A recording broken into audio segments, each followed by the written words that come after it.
आपको कब ऐसा लगा कि यार अब मेरे को टीवी करना है? बिकॉज टीवी से बहुत लोग बचते हैं और आप you are on that phase जहाँ पे आपको जरूरत नहीं थी टीवी, मतलब आप ना करते तो भी आई थिंक ओके। हाँ, मैं एक्चुअली ओटीटी कर ही रहा था। Correct. और मेरी एक सीरीज रिलीज हुई थी 2020 में ही, विच वाज एक नहीं 3 series one after the other release हुई थी, जिसमें से एक थी लास्ट थी मेरी 100, जिसमें it was a very good story, very good directors, Ruchi Narayan was the director and उसमें लारा थी, लारा दत्ता और मैं हस्बैंड वाइफ बने थे, आईपीएस ऑफिसर्स थे और आपस में बड़ा अच्छा कॉम्प्लिकेटेड स्टोरी थी।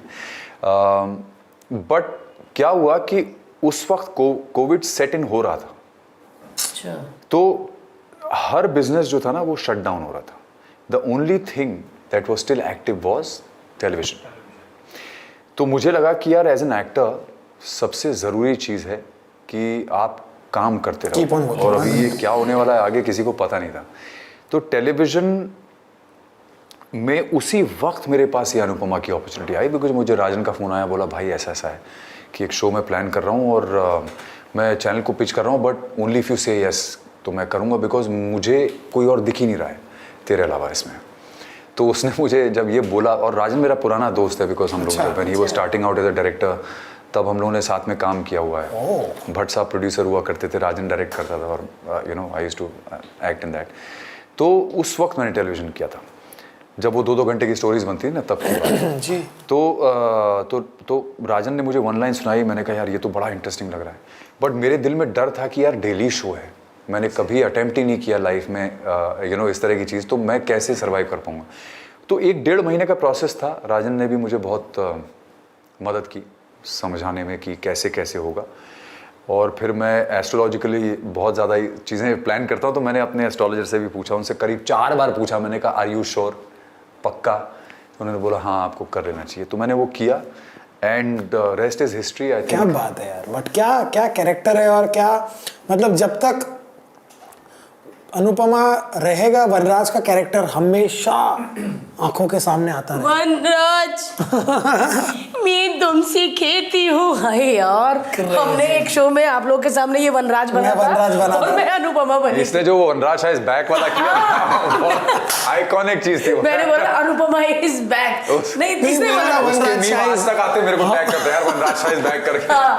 क्या था, मैंने ऐसे बम से ऐसे कर रहा था, वनराज इज बैक तो अनुपमा इज फ्रंट। उसके आज तक मेरे को टैग्स आते हैं, आई स्वेयर ऑन गॉड।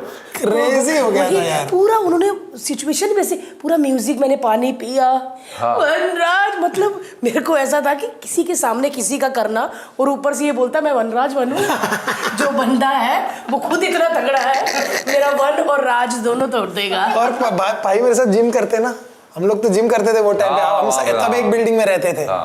तो मैं तो देखता ही था, मैं कहा यार इतनी फिटनेस एंड दिस, बट कैसा था रिएक्शन जब आपको वनराज एज अ वनराज, बिकॉज अब तक क्या था ना कि आपके कैरेक्टर्स या आपको लोग जानते थे, लेकिन जब आप टीवी में काम करते हो ना तो आप चाहे कितने बड़े स्टार हो, आपको लोग जेठालाल ही बोलेंगे, आपको लोग वनराज ही बोलेंगे, आपको लोग अनुपमा ही बोलेंगे, क्योंकि वो अब आप वनराज हो हमारे लिए। कैसा रिएक्शन था? नहीं वो हुआ मेरे साथ भी, हालांकि एडवांटेज मेरे साथ ये था कि इतने साल तक लोग ऑब्वियसली काम देखते आए थे, तो सुधांशु पांडे तो जानते ही थे लोग, बट फिर भी वो कैरेक्टर जब आप प्ले करते ना कोई ऐसा, तो वो इतना ओवरवेलमिंग होता है कि और स्पेशली जिस तरह का कैरेक्टर वो था, और उसका सबसे बड़ा एडवांटेज मुझे ये मिला कि वो ऑथर बैक्ड कैरेक्टर नहीं था, कि उसमें कोई चीज़ डिफाइन नहीं की गई थी। तो मुझे खुला प्लेग्राउंड मिला था। तो मैंने उसको जितना अतरंगी में बना सकता था मैंने बनाया, हर चीज़ से, मतलब चाहे वो सिचुएशंस होती थी या कोई भी चीज़ होती थी, जैसे कभी suddenly breaking into a song या suddenly breaking into a laughter, suddenly doing something very serious या एकदम से गुस्सा, तो अनप्रेडिक्टेबल बना दिया था मैंने उसे। तो वो चीज़ इतनी ज़्यादा लोगों के दिमाग में कोई कर ही नहीं पा रहा इसलिए नहीं कर पा रहा कोई, मतलब ये कहे उन्होंने सब बुजुर्ग कर दिया। यही बात होती है, यही अच्छे एक्टर कि आप ऐसा काम कर जो ना कि लाने में मतलब हो कि भाई ये कर पाएगा कि नहीं, सच में सर। बट आपने क्यों छोड़ा? क्योंकि आपको लगा कि बस अब हो गया? मुझे ऐसा लगता है कि 4 साल बहुत लंबा समय होता है यार, and specially for an actor like me. मुझे लगता है कि मैंने इतनी मतलब 50 के ऊपर पिक्चरें की, साउथ की, हॉलीवुड की कर ली, सब कुछ कर लिया। उसके बाद मैंने टेलीविज़न किया, वो भी जो इतना आइकॉनिक शो है, यू नो, और उसमें कैरेक्टर करने के बाद तो मुझे ये लगा कि यार 4 साल तो मैंने कर लिया मैनेज। अब मेरे पास कुछ बचा है कि नहीं इस कैरेक्टर को देने के लिए, ये थोड़ा सा डाउटफुल लगने लगा था। तो मैंने कहा इससे पहले कि मुझे ये लगने लगे कि मैं एज एन एक्टर मेरा अकाउंट खाली होता जा रहा है उस कैरेक्टर को और कोई कलर देने के लिए, तो मैं उस समय वॉकआउट करूं जब वो कैरेक्टर अच्छा है, स्ट्रांग है, बजाय इसके कि जब वो नीचे डाउनहिल हो जाए और तब मैं बोलूं यार अब तो ये ख़त्म हो गया, अब मुझे जाना चाहिए। तो वो उसमें मुझे लग रहा था कि वो थोड़ा ज़्यादा गलत होगा। बहुत बढ़िया। तो मैंने इसीलिए इस ऐसे टाइम पे छोड़ा जब people you leave people wanting for more. Right now everybody will is रोज मेरे को हजारों मैसेज आते हैं when are you coming back? वही पूछने लगी थी, मैसेज आते हैं रोज आते हैं, जबकि जानते हैं लीप हो चुकी है। यार आप सारे बुड्ढे हो चुके, कैसे आएंगे अभी? अकेला वनराज जवान आ बट वनराज का भरोसा नहीं, वो फिर से काले बाल लेके आ जाए वापस। वो ऐसा कैरेक्टर था। व्हाइट में खड़े हैं, एक ही काले में वो जाके हिमालय पे कहीं बर्फ की गुफा में बैठ गया था, तो एज ही नहीं किया। सर आपको स्टोरी आगे की मिल गई है, आप देख सकते हैं। अच्छा, जब कोई हिट शो होता है ना तो मीडिया और जनता की नज़र उस पर ऐसी होती है कि आपसे कुछ भी चाहिए, बात चाहिए, न्यूज़ चाहिए, टॉपिक चाहिए, चाहे ना हुआ हो ना हुआ हमको पता नहीं, हमको बस छाप देना है क्योंकि हमको लाइक्स चाहिए।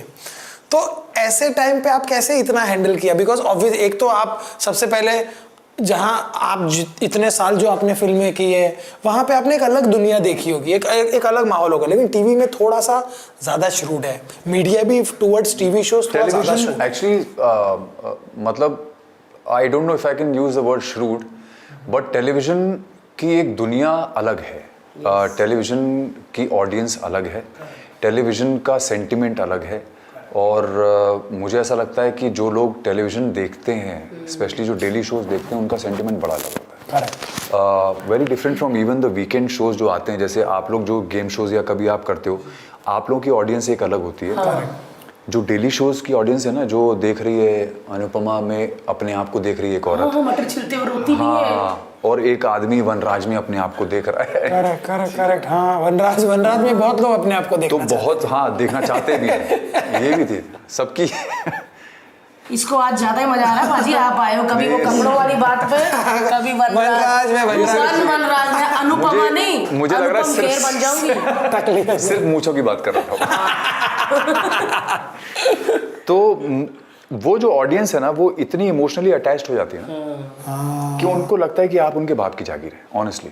फिर वो क्या करते हैं कि आपने अगर कुछ गड़बड़ की तो आपको गाली देंगे, आपने कोई अच्छा किया, very well done, good, keep repeating, you know. तो ये ऐसा होता है जैसे घर में कोई माँ बाप होते हैं ना, वो डांटते रहते हैं लोग आके कि बेटा खाना टाइम पे खा लेना, है ना, लेट हो गया तो क्यों नहीं खाया, यू नो। तो that kind of relationship, it's like a family, almost पारिवारिक एक संबंध हो जाता है। डांटते हैं, बहुत डांटते हैं, तो वो एक दुनिया ही अलग है। तो मैंने वो बहुत एक्सपीरियंस किया 4 साल में, क्योंकि लोगों को वनराज देखने का मन करता था, लेकिन जब देखते थे कहते थे यार क्यों कर रहा है ऐसा, यार इस औरत के साथ क्यों कर रहा है। अब वो ये जो है ना, ये it's a mixed emotion, exactly, और बहुत स्ट्रांग है वो। आपको चाहिए भी कि वो अच्छा हो जाए, लेकिन आप बुरा देख कर they love to hate you, they love to hate you and they hate to love you. Okay, ये दोनों चीजें साथ में होती हैं। और मेरा सबसे बड़ा कमाल ये हुआ कि जब वनराज मैंने 4 साल, तो बहुत प्यार भी आया, बहुत नफरत भी आई।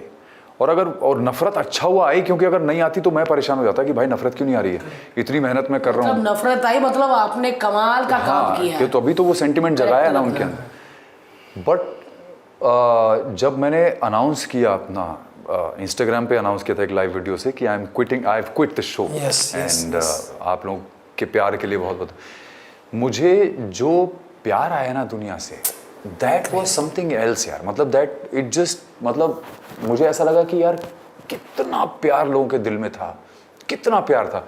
मतलब वो जो नफरत भी थी वो भी प्यार था, कि लोग इस तरह से मुझे मैसेजेस कर रहे थे। कोई कह रहा था कि मैं व्रत रख लेती हूँ और ये कर रहे, तो क्या करूँ, आप वापस आ जाओ, ये करो।